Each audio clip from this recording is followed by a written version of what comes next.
haluki ya Ustazah? Alhamdulillah bikhair. Hayya nabda fi hadzal shalah bi qiraatil basmalah. Bismillahirrahmanirrahim. Qabla an nabda ad-darsa sa'ata'akkad minal hudur awwalan.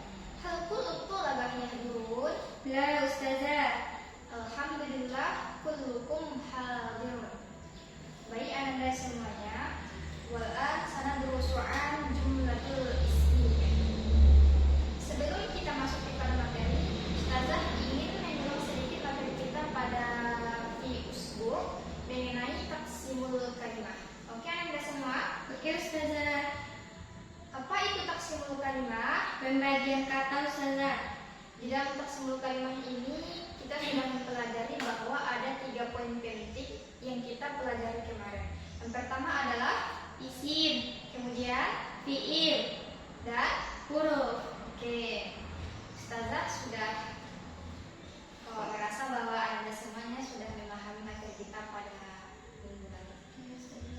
Kemudian kita lanjut kepada materi kita pada hari ini mengenai jumlatul ismiyah. Anda semua ada yang mengetahui apa itu jumlah ismiyah? La Ustazah. La.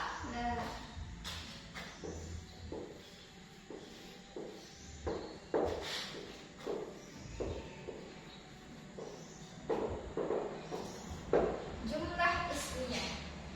Jumlah ismiyah adalah kalimat yang diawali dengan isim.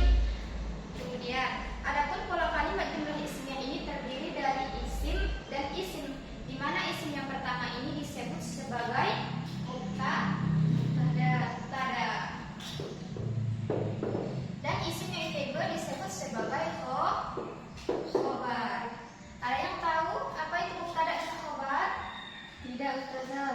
Mubtada adalah objek yang akan dijelaskan, sedangkan khobar adalah yang menjelaskan objek tersebut.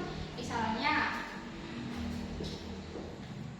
Zaidun muslimun. Zaid adalah seorang muslim. Yang menjadi mubtada di sini adalah Zaid karena dia adalah objek yang ingin dijelaskan. Kemudian muslimun ini berperan sebagai khobar karena dia menjelaskan bahwa si Zaid ini adalah seorang muslim. Oke.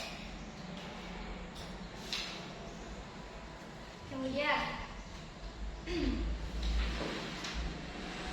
dalam penyusunan jumlah ismiyah ada 3 kaidah yang harus kita pahami. Yang pertama adalah mubtada dan khobar dalam keadaan rafa. Kemudian mubtada harus dalam bentuk ma'rifah. Dan yang ketiga adalah mubtada dan khobar itu harus sama dalam jenisnya. Mubtada maupun khobar sama-sama dalam keadaan rafa. Sebagai contohnya, dalam keadaan rafa untuk jumlah mufrad, keadaan rafa itu ditandai dengan dhamma seperti at-thalibu muslimu. Berbeda dengan jumlah pada yang musanna. Kalau dia berperan di dalam musanna, bentuk rafa'nya itu adalah alif. Yang semula tadi at-thalibu muslimu menjadi at-thalibani muslimani. Kemudian mubtada harus dalam bentuk ma'rifah atau khusus. Apa-apa saja yang ada dalam ma'rifah ini? Yang pertama adalah isim alam, yang kedua adalah dhamir, kemudian isim isyarah, isim mausul, isim yang terhubung dengan alif lam, dan isim idhofah. Kemudian berbeda dengan yang nakirah. Nakirah ini adalah umum, yaitu menyeluruh. Apa-apa saja yang ada dalam nakirah ini adalah isim alam, isim isyarah, dan dhamir. Kemudian contoh kalimat yang benar mengenai jumlah ismiyah. Contohnya adalah hada kitab. Yang menjadi mubtada di sini adalah hada karena dia adalah isim. Kemudian kitab ini bergerak sebagai khobar karena dia adalah nakirah. Dia tidak diikuti dengan alif lam sehingga dia memenuhi syarat menjadi jumlah ismiyah. Kemudian apakah kata kitabun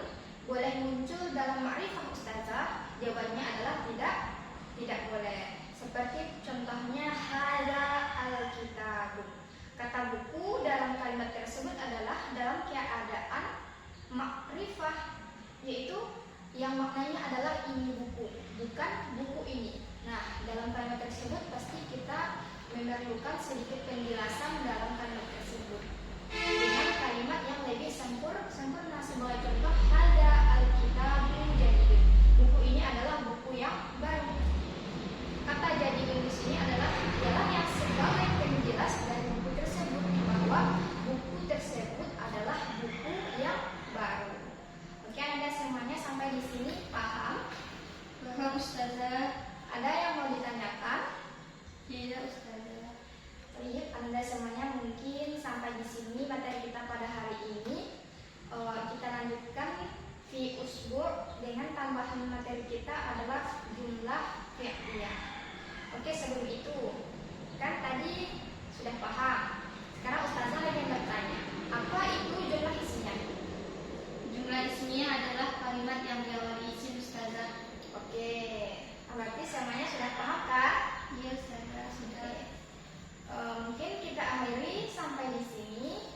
Naftatim bilhamdalah. Alhamdulillahirabbil alamin. Ilal liqa. Ma'assalamah. Wassalamualaikum